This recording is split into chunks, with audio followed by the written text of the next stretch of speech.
आज मैं सबसे पहले तो मध्य प्रदेश के मुख्यमंत्री सम्मानीय डॉक्टर मोहन यादव जी को बहुत बहुत साधुवाद देता हूँ, धन्यवाद देता हूँ।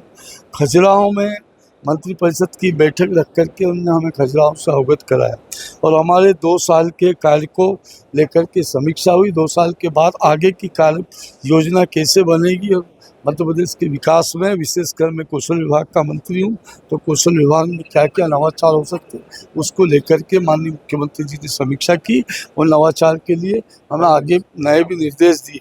और ये बहुत अच्छी अनूठी परंपरा है, ये नवाचार है कि भोपाल से हट कर के प्रदेश के कोने कोने में, उन अंचलों में मंत्रिपरिषद की बैठक हो रही। इसके पूर्व में हमने महेश्वर में बैठक की थी, उसके पूर्व में हमने जबलपुर में बैठक की प्रथम बार।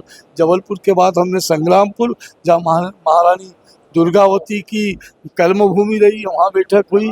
उसके बाद में पचमढ़ी में बैठक हुई, फिर इंदौर में ऐसी बैठक हुई, इंदौर में राजवाड़ा में जो राजधानी रही है माता अहिल्याबाई होलकर की। और अब भगवान महाराजा छत्रसाल की कर्मभूमि, महाराजा छत्रसाल की युद्ध भूमि, महाराजा छत्रसाल, रानी दुर्गावती, महारानी लक्ष्मीबाई की या बुंदेलखंड की भूमि में, जहाँ ऐसा बताते हैं, मैं तो बचपन में किताबों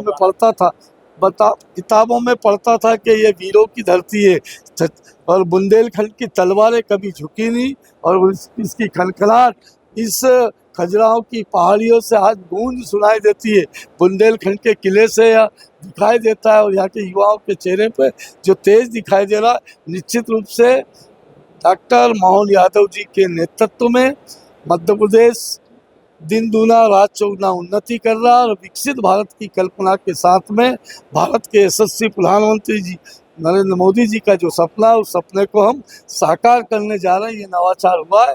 उस नवाचार में 2 साल की कसावट में मेरे विभाग ने जो कार्य किया है उसकी समीक्षा माननीय मुख्यमंत्री जी के सामने हुई है। 2 साल के कार्यकाल में पूर्व में 82% एडमिशन ITI में हुआ करते थे, अब 98% ITI में हुए हैं। और मेरे जितने बच्चों ने ITI में प्रशिक्षण लिया है, ट्रेनिंग की है, उनका 78% के से अधिक प्लेसमेंट हुआ है। उनको शासकीय अशासकीय इंडस्ट्रियों में जॉब मिला और कुछ बच्चों ने अपनी स्वयं की इंडस्ट्री, अपनी स्वयं की दुकान डाल करके रोजगार देने का काम किया है। आत्मनिर्भर भारत की संकल्पना में 4 चांद लगाए। धन्यवाद।